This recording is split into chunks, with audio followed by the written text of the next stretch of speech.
लेकिन अगले दिन सास ने दोनों बहुओं को सबक सिखाने का फैसला किया। अगली शाम रसोई से बर्तन धोने की आवाज आती है। दीदी, अभी तो हम रसोई में गए भी नहीं, फिर ये बर्तन धोने की आवाज कहाँ से आ रही है? चलो देखते हैं। दोनों अंदर जाकर देखती हैं तो अनुज बर्तन मांज रहा होता है, रोहन धो रहा होता है और बूढ़ी सास पार्वती खाना बनाने लगती है। ये देख उन दोनों को बड़ी शर्मिंदगी होती है। ये आप सब क्या कर रहे हैं? बहू, अब तुम दोनों से तो ना बर्तन धुलते हैं ना खाना बनता है, तो हमने सोचा हम खुद ही ये काम कर लेते हैं ताकि हमें रात की रसोई खाना तो नसीब हो। तुम दोनों जाओ और आराम करो। नहीं माँ जी, हमें माफ कर दीजिए, हमारी रहते आपको ये सब काम करना पड़ रहा है। हाँ माँ जी, हमसे भूल हो गई, हमें अपनी गलती का एहसास हो चुका है। अब से आपको कभी शिकायत का मौका नहीं देंगे। हमारे रहते हमारे पतियों को जूठे बर्तन और माँ जी आपको खाना बनाना पड़ रहा है। नहीं नहीं नहीं, आप सब बाहर जाइए, हम 1 घंटे में खाना बना कर लाते हैं। अच्छा ठीक है, तुम कहती हो तो रहने देते हैं। चलो बेटा। माँ और बेटे बाहर आकर खूब हंसते हैं और एक दूसरे को आंख मारकर कहते हैं, मिशन सक्सेसफुल। चलो भाई, अब जल्दी से नीचे आ जाओ, कहीं कोई हमें एक रोज शाम के वक्त हिना अपनी माँ के साथ बैठी हुई होती है। तभी वो अपने फोन में अपनी माँ को एक लड़की की फोटो दिखाते हुए कहती है, माँ ये देखो, ये लड़की कितनी मॉडर्न एंड टॉल है, ये मेरे भैया के साथ एकदम फिट बैठेगी। तभी उस घर की बड़ी बहू मानसी वहाँ आती है। चलिए माँ जी, हिना दीदी खाना लग गया है। बहू यहाँ तो आ, ये देख हम तेरे देवर के लिए रिश्ता.com की साइट पे लड़की ढूंढ रहे हैं जो कि सुंदर होने के साथ साथ अमीर भी है।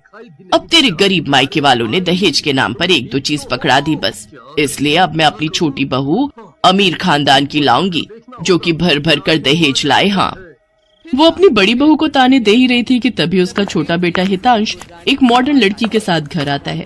उन दोनों के गले में वरमाला डली हुई थी। हितांश बेटा, ये लड़की कौन है? माँ ये जूली है और हम दोनों ने शादी कर ली है। क्या तुम दोनों ने शादी कर ली? मैं नहीं मानती इस शादी को। हाँ तो किसे फर्क पड़ता है आपके मानने या ना मानने से? वैसे भी वो कहावत तो आपने सुनी ही होगी कि जब मियाँ बीवी राजी तो क्या करेगा काजी। मैं जानती हूँ, जरूर इस डायन ने ही तुझे भड़काया होगा। मैं इस डायन को हरगिज अपनी बहू नहीं मानूंगी।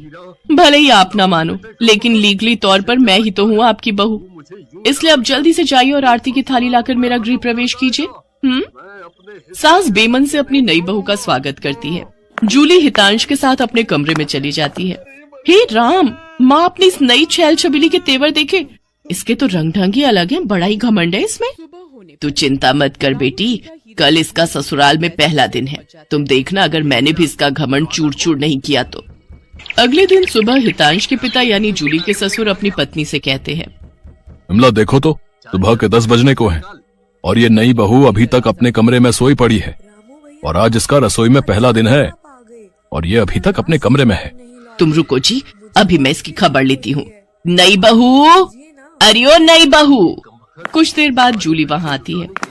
क्या बात है मम्मी जी, क्यों सुबह सुबह इस घर को मच्छी बाजार बना कर रखा है? छोटी बहू, ये क्या तरीका है अपनी सास से बात करने का? हितांश, हितांश जरा बाहर आना तो। अब क्या हुआ जूली डार्लिंग?